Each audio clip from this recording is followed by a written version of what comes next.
नमस्कार, मैं हूं विद्यासागर। स्वागत है आप सभी का टीएनपी न्यूज में। उद्धव बाला साहब ठाकरे ने चुनाव आयोग से पार्टी में आंतरिक चुनाव करवाने या यथास्थिति बनाए रखने का अनुरोध किया है। हालांकि अभी तक चुनाव आयोग ने स्पष्ट रूप से इस पर कुछ नहीं कहा है। ऐसे में सबसे बड़ा सवाल यह है कि 23 जनवरी को उद्धव ठाकरे का कार्यकाल समाप्त हो रहा है, तो क्या वो उसके बाद भी पार्टी के अध्यक्ष बने रहेंगे? अध्यक्ष पद को लेकर गतिरोध के बारे में पूछे जाने पर पार्टी नेता अनिल परब ने जोर देकर कहा कि ठाकरे पद पर बने रहेंगे, क्योंकि चुनाव आयोग ने कोई विशेष निर्देश नहीं दिया है। उन्होंने कहा कि उद्धव ठाकरे पार्टी कार्यकर्ताओं और नेताओं के लिए शिवसेना पार्टी के अध्यक्ष हैं और रहेंगे। पार्टी कार्यकर्ताओं को किसी अनुमति की जरूरत नहीं है।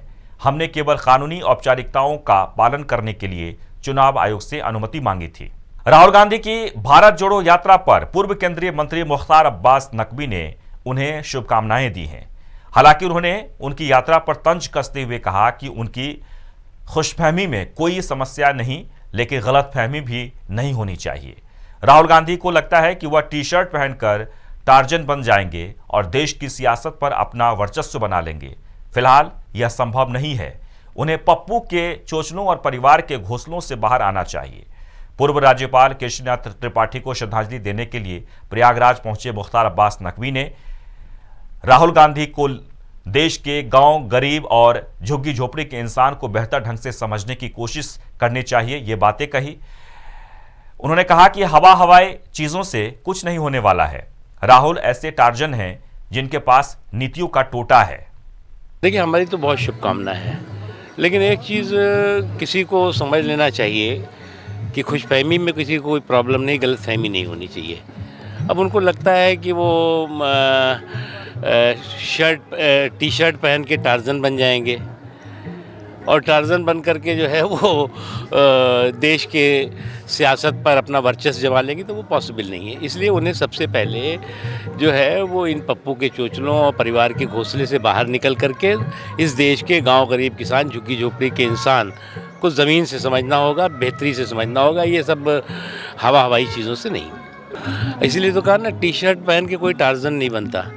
अब ये जो है वो टी शर्ट के टार्जन हैं, और ऐसे टार्जन है जिनके पास ना नीतियों का टोटा है, कार्यक्रमों का टोटा है, और नेतृत्व तो अपने आप में खोटा है ही।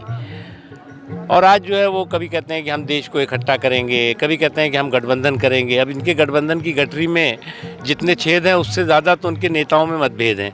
पहले तो ये गठबंधन की गठरी के छेद पे रफू करें और अपने नेताओं के मतभेद को रफू चक्कर करें, उसके बाद सोचें कि क्या है। वह देश के अलग अलग हिस्सों में भूकंप के झटके महसूस किए जा रहे हैं। आए दिन किसी न किसी हिस्से में भूकंप आ रहे हैं। इस बीच आज यूपी के सहारनपुर में भूकंप के झटके महसूस किए गए। सहारनपुर में आज यानी शनिवार को सुबह भूकंप आया।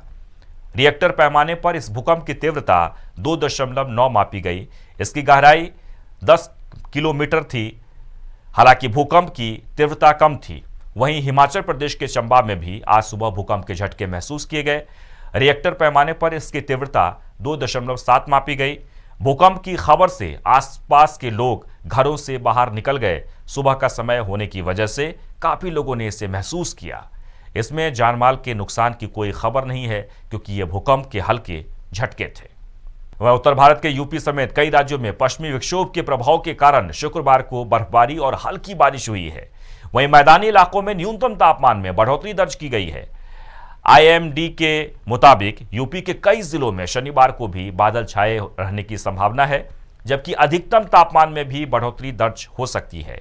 आईएमडी के मुताबिक अगले सप्ताह भी कई जगहों पर हल्के से मध्यम दर्जे की बारिश की संभावना है। विभाग ने बताया कि 23 और 24 जनवरी को पंजाब, हरियाणा, दिल्ली और पश्चिमी उत्तर प्रदेश के ऊपर तेज सतही हवाएं चल सकती हैं। लंदन में एक बार फिर भारतीय ने अपना परचम लहराया है।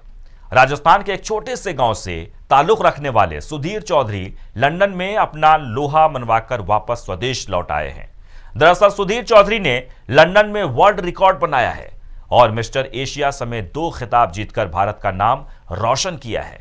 दिल्ली लौटे सुधीर चौधरी ने आरबीआई गवर्नर से मुलाकात की। बहुत अच्छा लगा।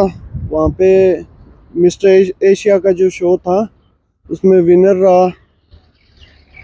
10-11 कंट्रीज से आए थे। पर पे रहा हूँ और इस बार वर्ल्ड रिकॉर्ड भी बनाया है, 2 खिताब एक साथ जीते हैं, एक मिस्टर हैंडसम का, एशिया हैंडसम का, और एक विनर मिस्टर एशिया में। श्री कांत जी दास ने बुलाया है मुझे, उनसे मुलाकात होगी। गवर्नर साहब, इंडिया के गवर्नर हैं उन्होंने बुलाया है इंडिया के, आरबीआई के गवर्नर हैं। वहीं भारत और न्यूजीलैंड के बीच वनडे सीरीज का दूसरा मुकाबला आज रायपुर में खेला जाएगा। यह मैच मेहमान टीम के लिए अहम है। सीरीज में बने रहने के लिए उसे हर हाल में जीत दर्ज करनी होगी। वहीं टीम इंडिया का इरादा दूसरा मैच जीतकर सीरीज में अजय बढ़त लेने का होगा। न्यूजीलैंड की टीम आज तक भारत में वनडे सीरीज नहीं जीत पाई है, इसलिए दूसरे मुकाबले में वह जोरदार वापसी करना चाहेगी। दूसरे मुकाबले में दोनों टीमों के बीच रोमांचक जंग देखने को मिलेगी। भारत जहां एक तरफ सीरीज में निर्णायक बढ़त लेना चाहेगा, वहीं न्यूजीलैंड बराबरी पर आने के लिए पूरी ताकत झोंकेगा। और इसके साथ ही इस बुलेटिन में बस इतना है, लेकिन ताज़ा तरीन खबरों के लिए आप बने रहें टीएनपी के साथ। नमस्कार।